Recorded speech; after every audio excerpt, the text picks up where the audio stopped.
This is the Hard Thing Podcast. Today, we are overcoming average.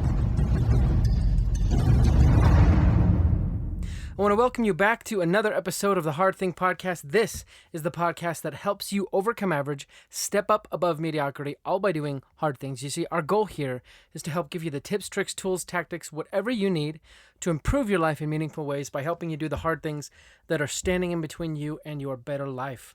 And today is our Thursday meditation show, which basically means you'll hear from me some of my thoughts, some of my musings.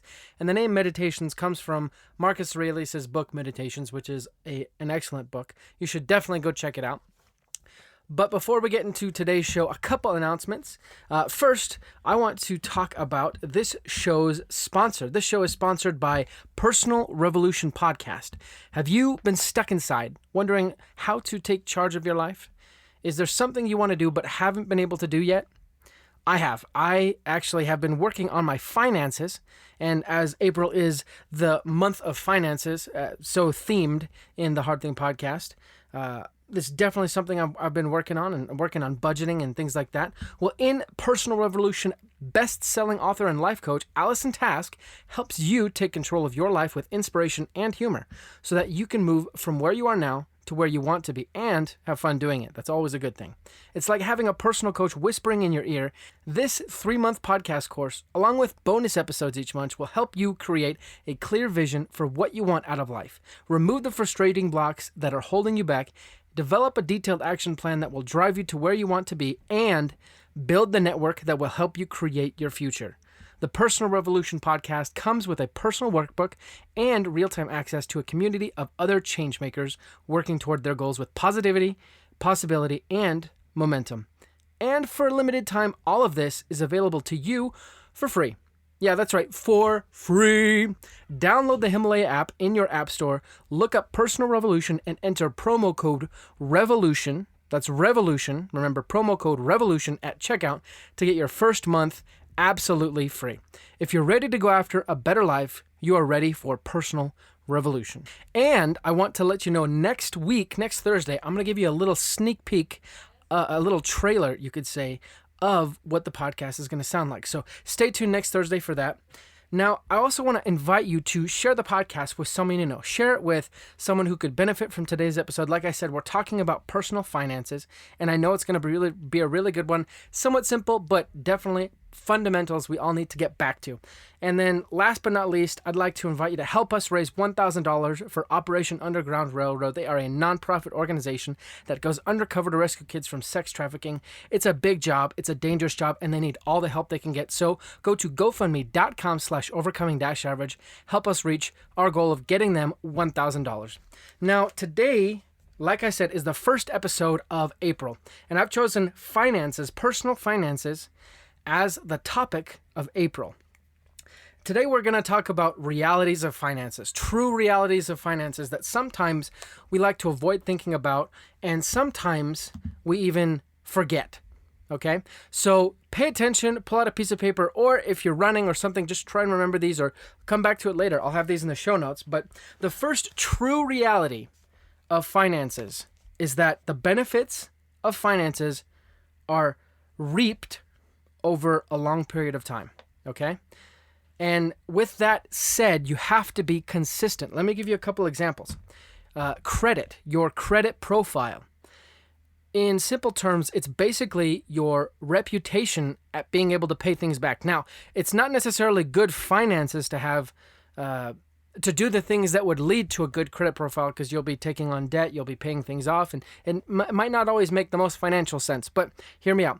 The example is, you have to do things consistently over a long period of time to generate a good credit profile that then can give you benefits like lower interest rates and better terms.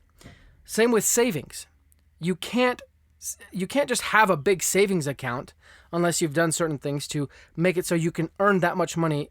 And even then you'll have to do things consistently in order to get to that point. But savings, the benefits of savings are reaped after having saved consistently for a long period of time.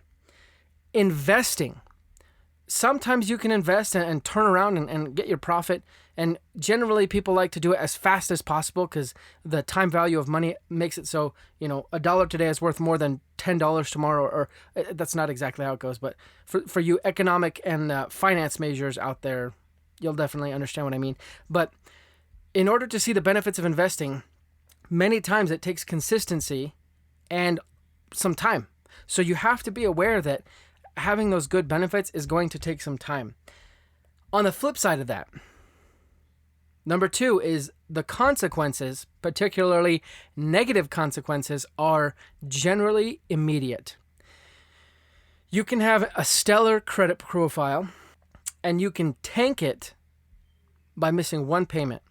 Now, it doesn't tank it all the way, and that's the nice thing, because you can only fall so far once you grow so big, but you can definitely compound that fall by making a series of less intelligent choices. Anyways, I like to think of these two principles, these two realities, as a Jenga tower, all right?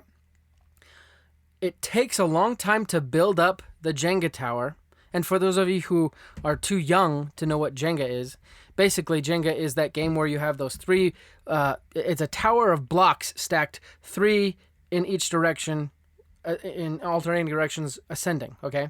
And the goal of the game is to pull out blocks from the lower tiers of the tower and place them on the top. It takes a long time to build up a very tall Jenga tower. Just like in finances, it takes a long time to build up that financial tower. It's not as difficult to topple that tower. You can do it in a couple moves here and there, weakening the structure. So you need to be cognizant of that in the choices you make. That doesn't necessarily mean you don't take risks. After all, no risk, no reward. But you do seek to mitigate risks so you can still get that reward, okay? Number 3 is that it will take hard work. When I was younger, my friend and I would try all sorts of get-rich-quick schemes. We and they weren't very sophisticated. One of them was to try and sell T-shirts that we made with a screen printing press that I had gotten.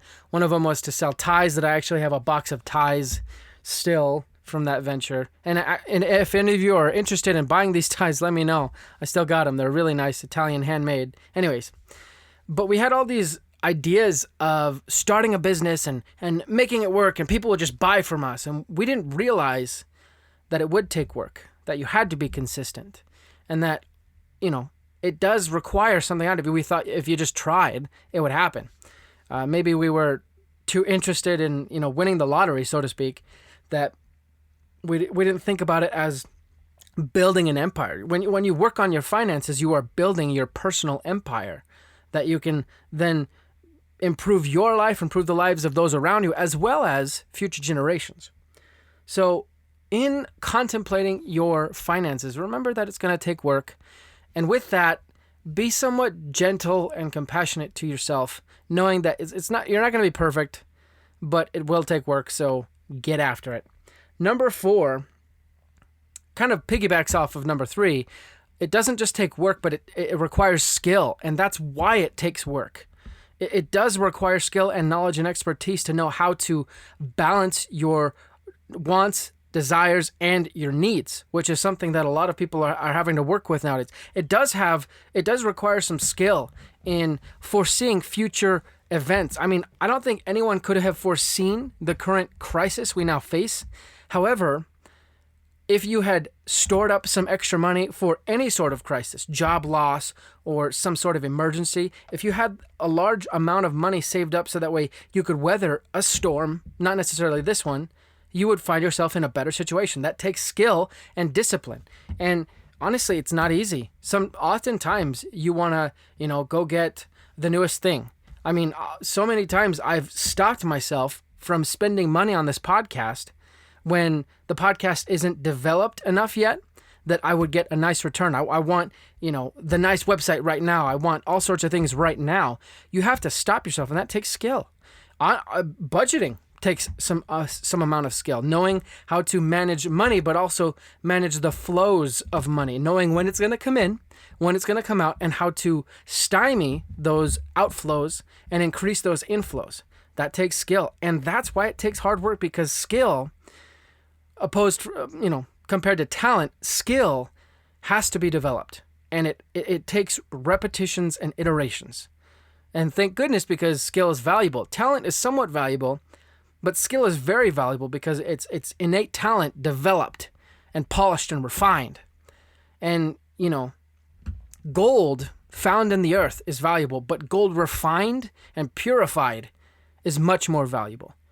I mean, that's why we wear it on our fingers, to signify marriage, a lifelong contract and vow, a covenant that we make with another person, and oftentimes with a spiritual religious being.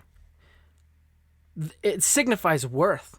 Skill is worthwhile. So being good at finances does take skill. So again, be gentle with yourself, but make a promise to yourself that you're going to work on these skills and try and be better. So that way your miniature empire can flourish and grow, and you can help those around you. Number 5 is, it's not so much the goal to earn it, but it's the goal to keep it. Anyone can earn $1 million and spend $1 million. It takes someone who has grown in skill to know how to earn $1 million and spend less than that. So that way you can keep earning $1 million. And again, that's just a metaphor, but you need to learn how to spend less than you earn. You need to learn how to find deals and find opportunities. You need to learn how to protect what you earn, so that way those that come behind you can enjoy those labors, those fruits of those labors. And again, this depends on your personal preference on whether or not, you need to do certain things to pay as little in taxes as possible. I don't know. I'm not going to go into that. That's something you should talk to with a licensed and reputable tax professional. But definitely focus on making sure you keep what you earn instead of letting it seep out of the pipeline, if you will. You can kind of think of it as a pipeline, and you don't want any holes in the pipeline, because that means you get less of whatever's flowing down the pipeline. All right. Number 6, it is a family affair. Finances is always a family affair, unless you're the family on Greed, the movie. It's a 70s or 80s movies. It's pretty good. But you don't want to be that family, because the title of the movie is Greed, for goodness sake. No one wants to be a family riddled with greed. But the reason why it's a family affair is because every person within the family affects your finances. When my wife and I got married, we did not communicate well about finances, as I suspect many people don't and still don't after many years of marriage. My wife and I have been working on it, and we've slowly been able to talk about it in ways that help us understand each other. But that led us to increasing our debt in the first year of our marriage.